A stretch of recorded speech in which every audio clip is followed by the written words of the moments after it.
주시는 하나님의 말씀은 누가복음 15장 20절로 24절에 이르는 말씀입니다. 이에 일어나서 아버지께로 돌아가니라. 아직도 거리가 먼데 아버지가 그를 보고 측은히 여겨 달려가 목을 안고 입을 맞추니 아들이 이르되 아버지 내가 하늘과 아버지께 죄를 지었사오니 지금부터는 아버지의 아들이라 일컬음을 감당하지 못하겠나이다 하나. 아버지는 종들에게 이르되 제일 좋은 옷을 내어다가 입히고 손에 가락지를 끼우고 발에 신을 신기라. 그리고 살진 송아지를 끌어다가 잡으라. 우리가 먹고 즐기자. 이 내 아들은 죽었다가 다시 살아났으며 내가 잃었다가 다시 얻었노라 하니 그들이 즐거워하더라. 아멘.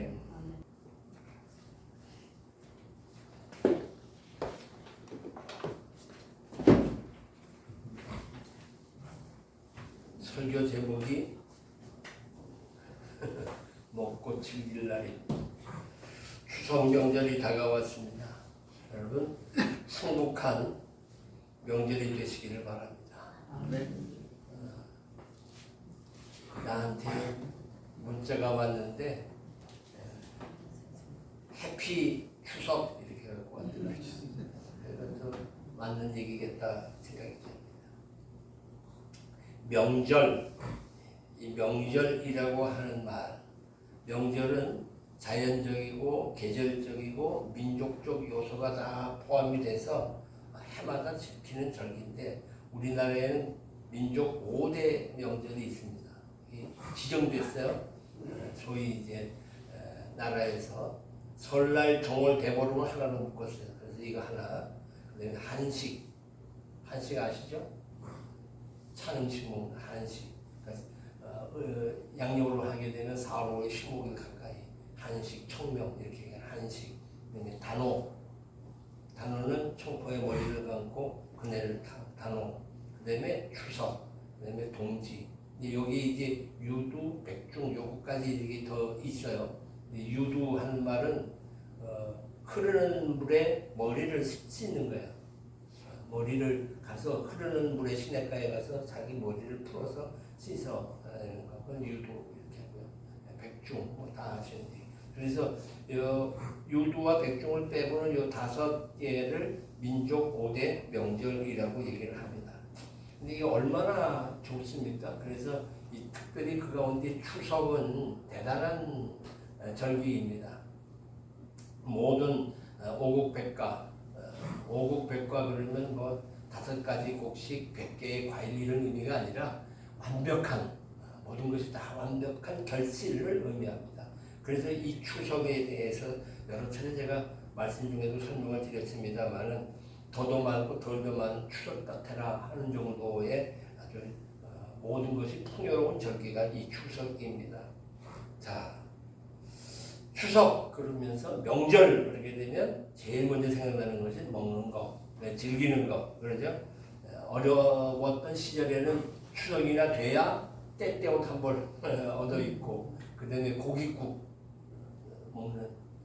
요즘에는 뭐 전혀 그런 거 모르죠. 아무 때나 가서 좋은 옷 사 입을 수 있고 그것도 또 명품을 사 입을 수 있고 또 뭐 어느 때 가도 좋은 음식을 먹을 수 있지만 정말 어려운 시기 때는 이런 명절 때나 비로소 때때 옷을 하나 구입해 입을 수 있고 또 좀 고깃국을 먹을 수 있는 그런 때입니다. 지금도 사실 명절 때가 되게 되면 각 가정마다 평소에 하지 않던 음식들을 장만합니다. 소위 이제 제사를 드린다고 조상답게 해드린다고 하는 미명 아래 먹기는 지네들이 먹으면서 합니다. 추석상을 차립니다. 올해 추석상 4인 추석상이 20만 9,494원이래요. 평균. 그러니까 한 21만 원 정도예요. 4인 가족이니까 넷으로 나누면 한 사람에 5만 원 정도의 뷔페 음식을 먹는 겁니다. 그거 집에서 5만 원 들여가지고 한 사람당 1인당 5만 원씩 해서 20만 원짜리 상을 차리느니 차라리 5만 원짜리 뷔페를 사 먹고 오는 게 더 낫지 않을까 이런 생각도 드는데요. 어쨌든 올해 추석 물가가 그만큼 올라가고 또 한 1.6% 정도 올라가고 그렇다고 해요. 그래서 명절 그러면 가장 먼저 떠오르는 거는 먹는 겁니다. 맛있는 거 먹는 거. 뭐 음식이 얼마나 맛있어 봐야 거기지. 여러분들은 어떻습니까? 저는 나이가 들어서 그런지 뭐 먹는 게 그게 그거고 참 맛있다 이렇게 하면서 먹어본 음식이 별로 기억이 잘 안 나요. 외국에 나가서 먹어도 이게 우리 음식이 더 낫다 이런 생각이 들고 무엇이 정말 맛있는 음식일까? 먹으면서 즐길 수 있는 음식이 뭘까? 자, 그런데 이 명절에는 좋은 음식을 먹긴 하지만 이렇게 풍성한 음식만을 먹는다고 해서 명절이 될 수 있을까 하는 겁니다. 한번 좀 생각해 보시기 바랍니다. 식탁에 음식만 늘리는 걸 가지고 행복하다라고 하는 그 보장이 있느냐 하는 겁니다. 풍성한 밥상이 과연 행복한 명절인가 하는 겁니다. 식탁에 음식이 가득 세워서 행복해 라고 한다고 하면 이건 완전히 유물론적 사상이라고 하는 얘기입니다. 왜요? 사람은 떡으로만 사는 존재가 아니기 때문입니다. 먹는 것만 있으면 행복한 돼지는 아니라는 겁니다. 그래서 행복한 명절이 되기 위해서는 여러 가지 조건이 있다는 겁니다. 그 여러 가지 조건 가운데 하나가 사람이에요. 사람. 아무리 좋은 음식이 많이 있다 하더라도 옆에 사람이 없으면 행복할 수가 없다고 하는 얘기입니다. 요즘 명절이 되게 되면 뭐 조상에게 차례를 지내는 그런 아주 유교적인 집안만 아니게 되면 웬만해서는 다 해외로 나가 가족 단위의 여행을 합니다. 해외에 나가서 색다른 환경을 경험하는 즐거움을 누린다는 말이죠. 그죠? 명절을 해외에 나가서 색다른 것을 보고 색다른 것을 먹으면서 즐겁게 지낸다는 겁니다. 그런데 문제는 그렇게 한다 하더라도 행복하지 않다는 거예요. 왜? 누구랑 같이 가느냐는 겁니다. 사람이에요. 사람이 누구랑 즐거운 사람과 같이 가는 그런 여행이라고 한다면 그 여행은 뭐 즐겁게 이럴 데가 없고 기쁘게 이럴 데가 없을 겁니다. 그런데 맨날 부부지간에 싸우다가 야 그래도 해외니까 한번 그래 추석에 가자 그리고 해외여행 가도 거기 가서도 또 싸운단 말이야. 그럼 그게 무슨 행복한 여행이 될 수 있겠고 행복한 명절이 될 수 있겠느냐 하는 얘기입니다. 정말 즐겁고 기쁜 사람들과 꼭 같이 하고 싶은 사람들과 가는 여행이야말로 진정한 행복이 아니겠느냐. 그러니까 행복에 있어서 가장 중요한 요소는 사람이라고 하는 얘기입니다. 그러니까 이 행복이라고 하는 말 자체가 즐겁고 기쁜 명절은 어디서부터 오느냐? 관계에서부터 온다고 하는 얘기입니다. 창세기 2장 18절에 보게 되면 여호와 하나님께서 사람이 혼자 사는 것을 좋지 않게 여기셨어요. 그래서 돕는 배필을 허락해 주셨다고 하는 얘기입니다. 오늘 본문의 내용은 여러분 아시잖아요. 탕자의 비유입니다. 둘째 아들이 이제 다 아시니까 이제 뭐 설명할 거. 둘째 아들이 자기 재산을 가지고 나갔다가 다 털어먹고 나서 그 다음에 돼지 주염열매를 먹어가며 돼지를 키우고 있다가 어느 날 갑자기 생각을 하고 아버지께로 돌아가야 되겠다. 그 돌아왔고 아버지가 그를 반기 맞았다는 그 얘기가 이 탕자의 비유입니다. 오늘 우리들이 지금 하는 얘기들이 여기 있는 이 탕자의 비유와 똑같은 이야기로 이야기 나눌 수가 있다는 얘기입니다. 부자여서 많은 품권을 두고 있고 식탁에는 음식이 가득 차고 아마 날마다 시간마다 명절일 것입니다. 이 가정이. 그런데 아버지 가슴이 텅 비었다는 거예요. 아시잖아요. 둘째 아들이 그만 자기 재산을 가지고 나갔단 말입니다. 집을 떠났다고요. 근데 사실은 집을 떠난 것, 아버지를 떠난 것만이 아닙니다. 아버지, 형님, 품꾼 뭐 이런 걸 다 자기 인생을 밖으로 밀어버렸다는 거예요. 재산만 있으면 행복할 것이라고 하는 유물론적인 사고를 가지고 이 둘째 아들은 아버지 그리고 형제들 그리고 품꾼까지도 다 몰아내고 가자. 이게 이 사람의 결정적 패착이라는 겁니다. 자기는 물질만 있으면 행복할 거라고 생각했던 거예요. 사람이 더 중요한데 말이죠. 행복의 결정적인 요소는 제가 사람이라고 말씀드렸어요. 하나님이 태초에 홀로 있는 것에 대해서 독초하는 것을 좋게 여기지 아니하셔서 돕는 배필을 만드셨단 말입니다. 이렇게 관계를 맺고 살아가는 것이 진정한 행복이라고 하는 것을 말씀하는 거예요. 그렇기 때문에 우리는 정말 행복을 원한다고 한다면 사람을 소중히 여겨야 됩니다. 내 옆에 사람이 있다는 것이 얼마나 귀한 일인지 모릅니다. 한번 옆에 당신이 옆에 있어서 감사합니다. 시작. 당신이 옆에 있어서 감사합니다. 이제 알겠지. 자, 그래도 여기는 다 내외가 앉았네. 여기 나시그는 앉았고. 아, 여기 오늘 그렇게 하기로 했어요? 발으로? 야, 사실 옆에 누가 있어주는 거 이거보다 좋은 게 어디 있어요? 제가 한 5년을 그렇게 살아보니까 그게 자꾸 생각나는 거야. 너무 좋은 거야. 있을 때 잘해야 돼. 자우지가 있을 때 잘해야 돼. 그렇게 한편 생각하다가도 집사람 생각해보면 우리 집사람만큼 행복한 사람이 어디 있었을까? 그 행복이라는 건 뭐냐? 마지막에 사랑하는 남편의 품에서 가는데 얼마나 좋냐. 그건 여자로서는 행복한 일입니다. 나는 혼자 해야 되잖아 지금. 그러니까 여성으로서 남편의 품에서 그렇게 갈 수 있다고 하는 것도 생각해보면 참 행복한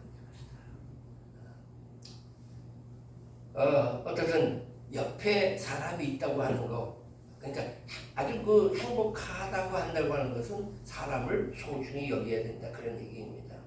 예수님께서도 온 천하를 얻고도 자기 생명을 잃으면 무엇이 소용이 있겠느냐고 했는데 오늘날 많은 사람들이 돈과 명예와 권력을 사기 위해서 사람을 버린단 말이에요.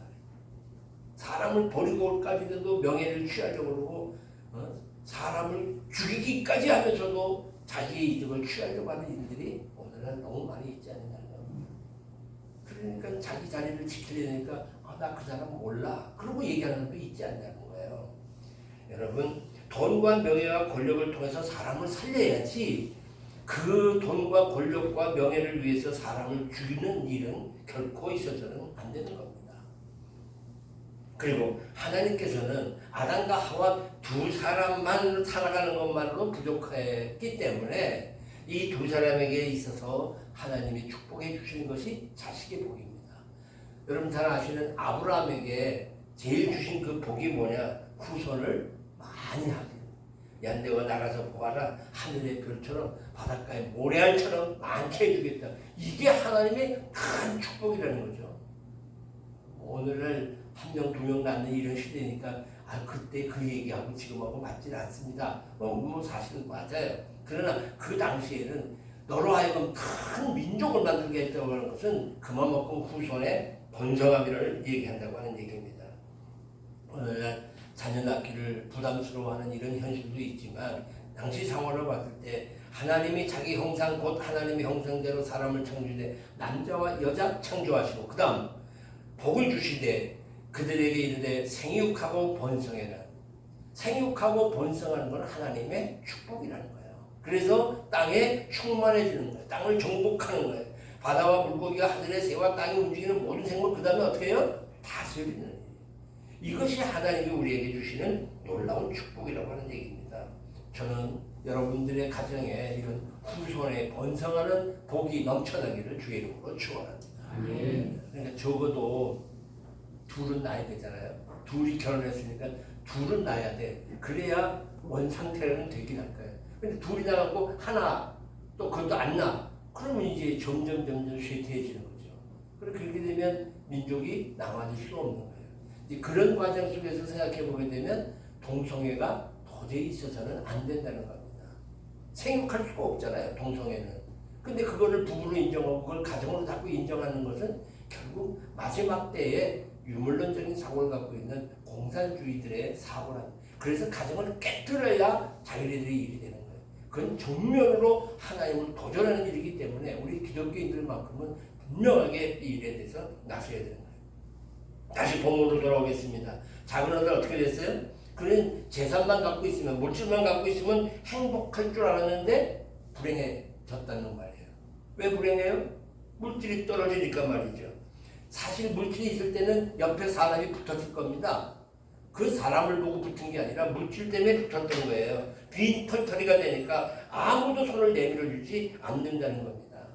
여러분, 진짜 사람은 내가 아무것도 가지지 못했을 때 나를 도와줄 수 있는 사람이 내 주변에 많이 생기도록 해야 되는 겁니다. 내가 뭐 좀 있을 때, 내가 좀 위에 있을 때 사람이 모여드는 건 사실이다. 그러나 그것이 다 놓아졌을 때 그래도 찾을 수 있는 사람, 그 사람이 진정한 사람일 것이지 않겠느냐는 겁니다. 사람 돼지가 진짜 돼지 곁에 눕는 이런 현실이 벌어지고 말았던 거예요. 이것이 물질 만능주의자의 마지막 비극적인 결말이라고 하는 겁니다. 그래서 자식들에게 버림받지 않으려면 유리반지라도 끼고 있으면서 이게 다이아몬드 반지다 라고 얘기를 해야 되고, 그러고는 내가 나 죽으면 이거 빼줄 테니까 날 그때까지는 잘 모셔라 얘기를 해야 되는 거예요. 유리반지라도 끼고 있어야 되는 거예요. 이게 물질이란 말이에요. 근데 여기 이 둘째는 물질만 가지면 행복할 거라고 생각했던 물질 만능적인 그런 생각도 있었지만, 또 하나는 아버지가 어떤 아버지인지를 잘 몰랐어요. 아버지, 내가 하늘과 아버지께 죄를 지었사오니 지금부터 아버지 아들의 일컬음을 감당하지 못하겠습니다 하고 아버지를 찾아가잖아요. 아버지를 찾아가지만 여기도 얘기하면서 이제 자기가 아버지 아들이 아니고 품꾼의 한 사람 정도로만 썩게 해달라 하고 얘기를 하는 거예요. 그건 뭐예요? 그건 먹을 것만 주시면 됩니다, 이런 생각이에요. 얘기를 이해하시겠어요? 다시 말하면 어떻게 보면 아주 염치 있는 것처럼 말하는 것 같지만 아버지를 모른단 말입니다. 아버지, 내가 아버지 재산을 날렸으니 그저 품꾼 정도로 먹고 살게나 해주십시오. 아직도 먹고 사는 문제에만 인연을 갖고 있는 이런 잘못된 생각을 갖고 있었다는 겁니다. 아버지의 사랑은 훨씬 컸습니다. 아버지는 그가 재산을 다 날려도 상관없어, 나는 너를 아들로 생각하고 사랑한다는 얘기입니다. 아버지의 사랑은 그를 끌어안을 때 나타난 겁니다. 여기 20절에 보게 되면 아직도 거리가 먼데 아버지가 그를 보고 치근히 여기 달려가 목을 안고 입을 맞추니 라고 이야기를 하고 있습니다. 다시 말하면 기다렸고 긍휼을 베풀었고 환영을 했고 아버지는 아들을 영접합니다. 회복한다는 거죠. 이것이 아버지 사랑인데 이 아버지 사랑을 모른 채 그저 먹고 살게나 품꾼 정도 하나로 사용케 하여 주세요 라는 생각을 했다고 하는 얘기입니다. 여전히 아버지를 자기 마음 밖에 세워놓고 있다는 거예요. 아버지를 아버지로 인정하지 않고 있었다는 얘기입니다. 바로 이 아버지의 사랑은 그 모든 것을 다 커버할 수 있는 그런 엄청난 사랑이었다는 것을 알 수 있어요. 자, 이 아버지의 사랑으로 말미암아서 이제는 서로가 서로를 받아들이게 됐어요. 아버지가 나를 아들로 받아주는구나. 나는 진정 내 아버지로구나. 라는, 그래서 아버지도 아들도 명절이 회복되는 거예요. 즐겁고 기쁜 날이 회복됐다는 거예요. 명절이 어떻게 회복됐어요? 사람으로 인해서 회복됐어요. 여러분 이걸 꼭 기억해요. 사람으로 인해서 다시 명절이 회복됐다는 겁니다. 사람이 떠났다가 다시 돌아오는 것으로 인해서 행복이 완성되었다고 하는 얘기입니다. 스스로 자기가 밀어내고 물질이면 다 됐다고 생각했던 사람이었지만 결국은 그렇게 살아가는 거예요. 근데 여기 이 아들의 경우를 보게 되면 아까 말씀드린 대로 17절과 19절에 보게 되면 내 아버지에게는 양식이 풍족한 품꾼이 얼마나 많은가. 내가 요즘 죽게 됐구나. 그러니 가서 품꾼이라고 쓰게 해달라. 여전히 아까 말씀드린 대로 양식에 몰두한, 물질에 몰두한 그런 삶이 되었다는 거예요. 근데 아버지 생각은 그렇지 않아요. 여기 요한계시록을 한번 보실까요? 한번 같이 읽을게요. 시작. 내가 들으니 보좌에서 큰 음성이 나서 이르되 보라, 하나님의 장막이 사람들과 함께 있으며 하나님이 그들과 함께 계시시니 그들은 하나님의 백성이 되고 하나님은 친히 그들과 함께 계셔서 모든 눈물을 그 눈에서 닦아주시니 다시는 사망이 없고 애통하는 것이나 곡하는 것이나 아픈 것이 다시 있지 아니하리니 처음 것들이 다 지나갔습니다. 이게 이 하늘 천국이야. 여기에 하나님이 계신단 말이에요. 그래서 여기 있는 말들은 눈물을 닦아주시고 사망이 없고 애통하는 거나 곡한 거나 아픈 것이 다시 있지 않는 세계의 삶을 살아가게 되는 거야.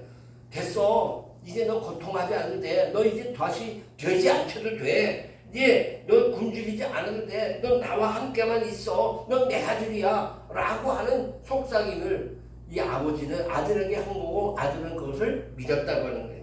이것처럼 하나님께서 우리에게 이렇게 하는 거예요. 그러니까 지금도 하나님은 우리에게 명절을 주시는 거예요. 우리 마음에, 우리 가정에, 우리 교회에 이런 명절의 기쁨이 있는 거예요. 그러니까 장차 천국에 가서 우리가 이 명절의 나라에 참여를 하는 거 아니에요. 난 저기만 생각하면 기분이 괜히 좋아. 지금 너무 힘드니까 거기 가면 너무 좋을 거라는 거예요. 장차 받을 그 천국, 하늘의 명절을 기쁨을 오늘 주일날 이렇게 조금씩 맛보고 사는 거예요. 먹고 즐길 날 하늘의 명절이 반드시 우리에게 있음을 우리는 기억해야 되는 겁니다. 그런데 여기서 한 가지 좀 짚고 갈 게 있어요. 이렇게 잔치가 베풀어졌어요. 집 나갔던 아들이 돌아왔고 그리고 다시 가정에 기쁨이 있고 웃음소리가 있는데 회복이 됐어요. 회복이 됐는데 그 명절을 즐겁고 기쁜 그런 먹고 즐기는 날을 함께 누리지 못하는 사람이 있었어요. 누구? 큰아들. 큰아들은 그걸 못 느꼈단 말이에요. 그리고는 뭐라 그래요? 여기 불만적으로 얘기합니다. 내가 여러 해 아버지를 섬겨 명을 어김없이 했는데 왜 내게는 염소 새끼 주어 나와 내 것으로 즐기게 하는 일이 없습니까? 이 큰아들도 머릿속에는 뭐가 있어? 물질 문제. 아니 염소 새끼 왜 안 주냐는 거야. 아버지 사랑을 받고 아버지와 함께 있음에도 불구하고 물질에만 지금 머릿속에 물질만 갖고 있는 거야. 염소 새끼라고 하는 거에 대한 물질을 갖고 있는 거야. 살찐 송아지라고 하는 거에 대해서 머릿속에 갖고 있는 생각이 물질 문제밖에 없었다고 하는 얘기예요. 동생에게는 관심이 없단 말이에요. 우리들이 그렇지 않아요? 우리들도 이렇게 큰아들이 될 때가 많다는 거예요. 우리도 하나님이 주시는 큰 은혜와 사랑을 생각하기보다 물질이 얼마큼 내게 주어졌는가에 대해서 관심을 갖고 산다는 말입니다. 그리고는 자꾸 사람을 밀어내요. 자기 동생이 돌아왔는데도 그 동생을 밀어낸다는 겁니다. 이해가 다르고 의견이 다르다는 이유 속에서 우리는 사람과의 관계 속에서 사람을 자꾸 밀어내고 있지 않느냐. 그렇기 때문에 가정에서 진정한 명절을 느끼지 못하고 우리 직장에서 그런 느낌을 갖지 못하고 또 우리 교회 안에서조차도 이 명절을 이루지 못하는 거예요. 나는 오늘 여러분들이 이 말씀을 좀 꼭 깨달았으면 좋겠다는 생각이 들어요. 우리 인생의 명절이 되기 위해서 가장 중요한 조건 중에 하나는 뭐냐? 그거는 하나님이에요. 사람을 사랑하는 것이 얼마나 중요한지 모르고 이 사람을 사랑과 동시에 하나님이 계셔야 된다고 하는 얘기입니다. 여기 우리 인생을 명절되게 하는 조건은 하나님이에요. 하나님이 계셔야 제대로 된 명절을 지킬 수 있는 거예요. 여기에 누가 필요해요? 사람이 필요하다는 얘기입니다. 오늘 비유 속에서 말하고 있는 아버지는 하나님을 말씀하는 겁니다. 사랑하는 여러분, 오늘 추석이야 긴 얘기보다는 사람 얘기 드렸고 사람보다 더 중요한 것은 하나님이 계셔야 된다는 얘기를 드렸어요. 그게 먹고 즐길 날이야. 오늘 이 말씀을 들은 우리 모두가 다 인생의 명절이 되기를 바라고 저 영원한 하나님 나라에 간 큰 명절이 있음을 기억하고 우리가 그날을 바라보면서 한 걸음 한 걸음 사람을 중요하게 여기면서 주님과 함께하는 삶을 살아가는 복된 삶 되시기를 주님의 이름으로 축원합니다. 은혜와 사랑의 하나님 우리 아버지 감사합니다. 추석을 앞에 두고